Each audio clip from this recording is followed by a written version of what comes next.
یہ ہماری خوش نصیبی ہے محافظ محمد نسیم احمد مصباحی صاحب علیل ہونے کے باوجود اچھا ان کے انتہائی مشہور و ممنون ہوں کہ وہ اس ناظرین کی دعوت پر تشریف لائے اور ہم لوگوں کے درمیان میں موجود ہیں۔ اس لیے ان کا اصرار ہے، طبیعت کی کچھ ناساز ہے تو ان کا اصرار ہے کہ ناطقات بات نہ کرتے، اس لیے پہلے میں حضرت مولانا حافظ و قاری محمد نسیم احمد مصباحی صاحب کو دعوت دے رہا ہوں کہ وہ آئیں اور سیرت طیبہ پر روشنی ڈالیں۔ آپ امام و خطیب ہیں حضرت بابا بخشی بہادر رحمۃ اللہ تعالیٰ علیہ و حضرت سید ذوالفقار حسین چشتی و صاحب جیسا مسجد۔ السلام علیکم ورحمۃ اللہ وبرکاتہ۔ الحمدللہ نحمده ونستعینه ونستغفره ونؤمن به ونتوکل علیہ ونعوذ باللہ من شرور انفسنا ومن سیئات اعمالنا، من يهده الله فلا مضل له ومن يضلل فلا هادي له، ونشهد ان لا اله الا الله وحده لا شريك له، ونشهد ان محمدا عبده ورسوله، اما بعد فاعوذ باللہ من الشیطان الرجیم، بسم اللہ الرحمن الرحیم، وما ارسلناک الا رحمۃ للعالمین، صدق اللہ مولانا العظیم وصدق رسولہ النبی الامین المطیع الکریم، ونحن علی ذلک لمن الشاہدین والشاکرین والحمد للہ رب العالمین۔ آئیے کچھ کہنے اور سننے سے پہلے آقا نامدار، مدینے کے تاجدار، مصطفیٰ جان رحمت، شمع بزم ہدایت، سب اسرا کے دولہ احمد مجتبیٰ محمد مصطفیٰ صلی اللہ تعالی علیہ وسلم کی مقدس بارگاہ میں درود پاک کا ہدیہ پیش کریں۔ پڑھے بابا سے بلند اللہم صلی علی سیدنا شفیعنا مولانا محمد بارک سلم صلاۃ و سلام علیک یا حبیبی یا رسول اللہ صلی اللہ تعالی علیہ وسلم۔ کی محمد سے وفا تو نے تو ہم تیرے ہیں صلی اللہ تعالی علیہ وسلم، کی محمد سے وفا تو نے تو ہم تیرے ہیں، یہ جہاں چیز کیا لوح و قلم تیرے ہیں، اور طریق مصطفیٰ کو چھوڑنا ہے وجہ بربادی، اسی سے قوم دنیا میں ہوئی بے اقتدار اپنی۔ وہ ہر عالم کے رحمت ہیں، کسی عالم میں رہ جاتے، وہ ہر عالم کے رحمت ہیں، کسی عالم میں رہ جاتے، یہ ان کی مہربانی ہے کہ یہ عالم پسند آیا، یہ ان کی مہربانی ہے کہ یہ عالم پسند آیا۔ آپ جس نبی کے میلاد میں آئے ہیں، اللہ کے محبوب صلی اللہ تعالی علیہ وسلم کے میلاد میں آنے کا ایک پیغام، ایک میسج دیتا ہوں کہ ہم کل تعلیم کے حوالے سے اور ابھی مکی زندگی، مدنی زندگی کے حوالے سے آپ نے تقریر سماعت کی۔ اب میں کچھ حقوق کے حوالے سے بات کروں گا۔ اللہ کے محبوب صلی اللہ تعالی علیہ وسلم، آج سب سے بڑا مسئلہ جو بنا ہوا ہے ہمارے اس ملک میں، ملک کے حالات کو اپنے مد نظر رکھیے گا اور پھر بتائیے گا مذہب اسلام کیا ہے۔ دنیا کے لوگ بکواس کرتے ہیں، کرنے دیجئے۔ ہمارے اور آپ کے نبی کا پیغام کیا ہے دنیا والوں کو آپ کو بتانا ہے، اور صرف زبانی نہیں۔ اگر نبی کے سچے عاشق ہیں، نبی کے سچے امتی ہیں تو عملی طور پر کر کے دکھائیے۔ ہم زبانی دعوے بہت کرتے ہیں، زبانی جمع خرچ بہت کرتے ہیں۔ میں نے جس آیت کو پڑھا وما ارسلناک الا رحمۃ للعالمین، مفہومی ترجمہ یہ ہے کہ اے محبوب، ہم نے آپ کو سارے جہان کے لیے رحمت بنا کر بھیجا۔ ہمارے اور آپ کے نبی صرف اسی مسلمانوں کے نہیں، کائنات کے ہر ذرے، ہر چیز کے نبی ہیں۔ ہمارے اور آپ کے نبی کل کائنات، دیکھیے نبیوں کا معاملہ، اور نبی رحمت للعالمین سے پہلے جتنے نبی آئے وہ کسی زمانے کے لیے، کسی خطے کے لیے، کسی علاقے کے لیے، ان کا زمانہ ختم۔ مگر یہ جس نبی کا ہم اور آپ کلمہ پڑھتے ہیں، خاتم النبیین ہے، ان کے بعد کوئی نبی آنے والا نہیں، آخری نبی ہیں۔ اب اس کے بعد نبوت کا دروازہ بند، نبی ہمارے اور آپ کے آقا صلی اللہ تعالی علیہ وسلم، ان کے بعد کوئی نبی نہیں۔ اب آگے چلے، جس نبی کے میلاد میں آئے ہیں اللہ کے محبوب صلی اللہ تعالی علیہ وسلم کا میسج سنیے۔ آپ جس ملک میں رہتے ہیں اس میں ہر طرح کے لوگ رہتے ہیں، ہندو، مسلمان، سکھ، عیسائی۔ میرے نبی کا پہلا میسج، پہلا پیغام سماعت کیجئے۔ آپ وہ کیا کر رہے ہیں، میں شروع میں کر رہا ہوں، جملہ بولوں گا، وہ کیا کر رہے ہیں اس سے ہمیں کوئی کلام نہیں۔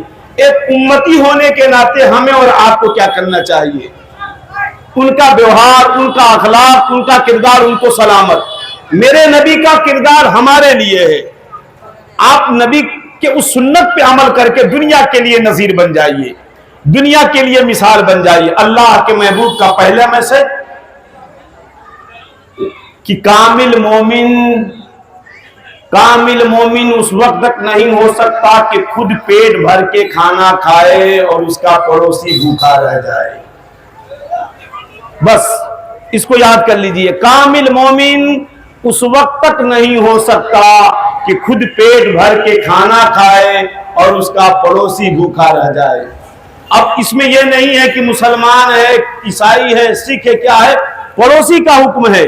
وارے مذہب اسلام نے دو رخی بات نہیں، واضح کر دیا کہ آپ مومن ہی نہیں ہے کہ آپ پیٹ بھر خوب کھائیں رکارے اور آپ کا پڑوسی بھوکا سو جائے۔ یہ پہلا میسج ہے۔ دوسرا میسج، اللہ کے محبوب صلی اللہ تعالی علیہ وسلم نے فرمایا کہ اپنے ہانڈی کی خوشبو کو باہر نہ جانے دو، اپنے ہانڈی کی خوشبو کو روکو۔ کیوں کہا اس میسج کو؟ میسج سنیے، کیا کہا کہ اپنے ہانڈی کی خوشبو کو باہر نہ جانے دو۔ اس میں حکمت کیا ہے، اس میں مصلحت کیا ہے؟ اس زمانے میں تو لوگ طرح طرح کے اشیاء بنا رہے ہیں، ذائقے دار بنا رہے ہیں، مگر خوشبو کے لیے تو بند ہے نا، اب تو ماڈل کچن بن گیا ہے۔ ہم خوشبو پڑوس میں کا پہلے کچے مکان تھے مگر دل بڑے پکے تھے، لوگ ایک دوسرے سے محبت کرتے تھے، سالن بناتے تھے، غریب بھی بناتا تھا تو ایک دوسرے کو پوچھتا تھا، کھلاتا تھا، لوگوں میں کیا محبت تھی۔ آج بھائی بھائی میں محبت نہیں ہے، بہن بھائی میں محبت نہیں ہے۔ وہ ایک زمانہ تھا، اس زمانے میں لوگ کھلے میدان میں جب ساحلی بناتے تھے تو اس کے ذائقہ کہا کہ تمہارے جیب میں تمہاری اتنی حیثیت نہیں کہ تم اس کھانا کو ذریعے سے اپنے پڑوسی کو کھلا سکو۔ جیب ہماری حیثیت، ہماری جرأت اتنی نہیں کہ ہم اپنے کھانا ہمارے پاس ہے نہیں، تو اللہ کے رسول نے فرما دیا کہ اس کے خوشبو کو روک لو، تاکہ کوئی غریب آدمی یہ خوشبو سون کر یہ کہے کاش کہ میرے پاس بھی ہوتا تو میں بھی کھانا بناتا، یا ذائقے دار لذیذ کھانا ہم بھی بناتے۔ وارے مذہب اسلام پڑوسی چاہے جیسا ہو، کہا کہ اس کو تکلیف نہ دو۔ جو اسلام کسی کے خوشبو سے دل کو ٹھیس نہ پہنچائے وہ کسی پر ظلم کیسے کر سکتا ہے؟ میاں بتاؤ انہیں اسلام کیا ہے، انہیں معلوم نہیں ہے۔ آؤ سن کے جاؤ اور پھر عمل کرنا، عمل کر کے زندگی میں لوگوں کو بتائیے گا ہم سچے مسلمان ہیں، ہم پکے مسلمان ہیں۔ میرے عزیز ساتھیو، اللہ کے محبوب نے فرمایا کہ اگر جرأت نہیں، اتنی کشادگی نہیں کہ ہم دوسرے پڑوسی کو، اور ایک مقام پہ میرے نبی نے فرمایا کہ جب ہانڈی بناؤ تو سالن ذرا بڑھا لو تاکہ اپنے پڑوسی کو بھی دے دو۔ نہیں دے پائیں گے، خوشبو کو روکو تاکہ اس کے دل کو تکلیف نہ پہنچے۔ کاش کہ میرے پاس بھی ہوتا، میں بھی ایسے خوشبودار کھانے بناتے۔ اس کی اجازت نہیں ہے۔ دو باتیں پڑوسیوں کے حوالے سے۔ اب راستے کے حوالے سے، اللہ کے محبوب صلی اللہ تعالی علیہ وسلم راستے سے گزر رہے تھے، کچھ نوجوان بیچ راستے پر بیٹھے ہوئے تھے۔ اللہ کے محبوب صلی اللہ تعالی علیہ وسلم نے فرمایا کہ کیا کر رہے ہو؟ کہا یا رسول اللہ آپس کی گفتگو شنید، ایک دوسرے کی حال چال لے رہے ہیں، خیریت لے رہے ہیں۔ میرے نبی نے فرمایا کہ راستے میں بیٹھتے ہو تو راستے کے حقوق کو ادا کرو، راستے میں بیٹھ رہے ہو تو حق کے ادا کرو۔ آپ اپر کوٹ میں جائیے کس طرح لوگ بیٹھتے ہیں، شمشاد میں جائیے، چنگی پہ جائیے، ہمارے بھائی جو اپنے آپ کو مسلمان کہتے ہیں، میرے نبی کا میسج سنیے، کہا کیا کر رہے ہو؟ کہا گفتگو شنید کر رہے۔ میرے نبی نے فرمایا کہ راستے میں بیٹھتے ہو تو راستے کا حق ادا کرو۔ اللہ کے محبوب سے کہا یا رسول اللہ حق کیا ہے؟ اب پہلا حق سنیے، کہا کہ پہلا حق یہ ہے کہ جب بیٹھو کسی ضرورت سے تو بیچ میں نہ بیٹھو، کنارے بیٹھو۔ اللہ اکبر، پہلا پیغام کیا کہا کہ اگر بیٹھنا ہو تو کنارے بیٹھو تاکہ کسی آنے جانے والے راہگیروں کو کوئی تکلیف نہ ہونے پائے، کوئی پریشانی نہ ہونے پائے، یعنی ٹریفک جام نہ ہونے پائے۔ یہ کون کہہ رہا ہے؟ بانی اسلام محمد عربی کہہ رہے ہیں کہ جب بیٹھنا ہی ہے، گفت و شنید کرنا ہے، حالات معلوم کرنا ہے، بیٹھ گئے ہو تو آپ بھی کبھی کسی چائے کے ڈھابے پہ جائیے، کھانے پہ جائیے، تو یہ نہیں میں یہ بائک یہاں لگایا تو میں یہاں لگا دوں گا، اس نے چیئر یہاں لگایا میں یہاں لگا دوں گا، میں اس سے ترم کھاؤں، نہیں۔ اگر سچے مومن ہو، رسول کے عاشق ہو، میرے نبی نے فرمایا کہ راستے کا حق یہ ہے کہ اس سے سائیڈ میں کنارے میں بیٹھ جاؤ تاکہ آنے جانے والے راہگیر کو کوئی تکلیف نہ ہو۔ آپ سے میں بھیک مانگ رہا ہوں، دنیا والوں کو بتانا ہے کہ مسلمان جس بستی میں رہتے ہیں وہ راستہ جام نہیں کرتے ہیں، وہ سڑکیں آنے جانے والوں کے لیے مصیبت نہیں بنتے ہیں۔ دوسرا کہا کیا حق ہے؟ اللہ کے محبوب نے فرمایا جب بیٹھتے ہو، پہلے تو کنارہ ہوگا کہ آپ جب بیٹھو تو اپنی نظروں کو، نگاہوں کو جھکا کر بیٹھو، نیچی کر کے بیٹھو۔ اللہ اکبر، کتنا پیارا میسج ہے یار کہ جب بیٹھو تو نگاہیں جھکا کر بیٹھو تاکہ معاشرے کی، سماج کی، ملک کی کوئی بہن بیٹی گزرے تو ہماری نظر اس پہ نہ پڑے، ہماری نظروں کی غلاظت ادھر نہ جائے، بہن بیٹی کو جانے میں کوئی طوالت، کوئی تکلیف، کوئی دقت نہ ہو۔ وہ بانی اسلام کہا بیٹھو تو نظروں کو جھکا کر بیٹھو۔ جو مذہب اسلام نظروں سے غلط دیکھنے کو منع کر رہا ہے، وہ اسلام کسی کو ہاتھ لگانے کو کب کہے گا؟ میاں ہمیں بتانا ہے عملی طور پر کہ مذہب اسلام وہ ہے۔ آپ جب بھی خیال شیطان لائے دل میں تو سوچ لینا یہ بیٹی کسی کی بیٹی ہے، میری بھی بیٹی ہو سکتی ہے، میری بھی بہن ہو سکتی ہے، میری بھی بیوی ہو سکتی ہے، میری بھی ماں ہو سکتی ہے۔ ہمارے ماں کو اگر کوئی تکے گا، کوئی گندی نظر سے دیکھے گا تو ہمیں اچھا لگے گا۔ جب آپ کے دل کو اچھا نہیں لگے گا تو آپ دوسرے کو دیکھیں گے تو اس کے دل کو کیسا لگے گا؟ یہ سوچ لیں گے کہ یہ میری بیٹی ہے، میرے بیٹی کے ساتھ آپ دوسرے کی عزت کی محافظت کریں گے، اللہ آپ کی عزت کی محافظت فرمائے گا۔ عہد کر کے اٹھنا کہ آج سے انشاءاللہ عزل اپنی بچیوں پر کسی بھی مذہب سے تعلق رکھتی ہو ہم گندی نظر نہیں کریں گے۔ جانتے ہیں عرب میں ایک ملک میں، عرب میں ایک شخص تھا، اس کا پڑوسی غیر مسلم تھا۔ جب جانے لگا پردیس میں، بیوی نہیں ہے، اکلوتی بیٹی ہے، کہا کہ ہم تو جا رہے ہیں پردیس مگر اس بیٹی کو دوں کہاں؟ خاندان میں دوں، ادھر دوں؟ کہا کہ نہیں، اگر بیٹی کو سلامتی چاہتے ہو، عزت و عصمت کی حفاظت چاہتے ہو تو مسلمان کے گھر میں رکھ لو، اس لیے کہ ان کے نبی نے فرمایا ہے کہ غیر محرم پر نظریں نہ ڈالو۔ اگر بیٹی کہیں سلامت ہو سکتی ہے تو مسلمان کے گھر میں ہو سکتی ہے۔ یہ ہے مذہب اسلام۔ ہم کہاں جا رہے ہیں یار؟ ہم کہاں جا رہے ہیں؟ کبھی دل پہ ٹھنڈے دماغ سے سوچنا، قسم خدا کی سیرت رسول کو زندگی میں اتار لیا جائے کبھی کوئی مسئلے پیدا نہیں ہوں گے۔ کہا دوسری چیز کیا ہے؟ جب بیٹھو تو نگاہیں نیچی کر لو۔ آج ہمارے نوجوان، بالخصوص میرے بچوں میں بھیک مانگ رہا ہوں، مت کسی سے نظریں چاک کرنا، نظریں لڑانا، نظریں دیکھنا تو یہ دور کی باتیں ہیں۔ ہم جملے بھی اپنی بچیوں پر، بہنوں پر کس دیتے ہیں، فکرے کس دیتے ہیں، کمنٹس کر دیتے ہیں۔ خدا کے لیے کبھی ایسا مت کرنا۔ سوچ لینا یہ بھی کسی کی لخت جگر ہے، یہ بھی کسی کی بیٹی ہے، ہم اس کی عزت کا خیال رکھیں گے، اللہ میرے گھر کی عزت کو سلامتی عطا فرمائے گا۔ دو ہو گئے۔ تیسرے پہ اللہ کے محبوب صلی اللہ تعالی علیہ وسلم نے فرمایا راستے کا تیسرا حق یہ ہے جب بیٹھو آنے جانے والوں کے سلاموں کا جواب دو۔ اگر وہ سلام نہ کرے، کسی وجہ سے نہ کر سکے تو سلام میں پہل تم خود کرو۔ یہ سلام اللہ کے نام میں سے ایک نام ہے۔ سلام کرنے سے محبت بھی بڑھتی ہے اور دعا بھی، ایک دوسرے کو اللہ سلامتی عطا فرماتا ہے۔ میرے نبی نے فرمایا یہ تین راستے کے حق ہیں، اس کو ادا کیا کرو، اسے ادا کیا کرو۔ میرے بھائیوں اسے یاد رکھیے گا۔ پہلا حق کیا ہے؟ جب بھی راستے میں بیٹھیں ٹریفک جام نہیں کریں گے، آنے جانے والوں کے لیے دقتیں پیدا نہیں کریں گے، یا راستے میں کھلے چھوڑ دیں گے، ہم کنارے بیٹھ کر بات کر لیں گے۔ اگر کوئی بھائی آنا چاہے، بیٹھنا چاہے، اسے بھی بتاؤ کہ ہم میلاد رسول میں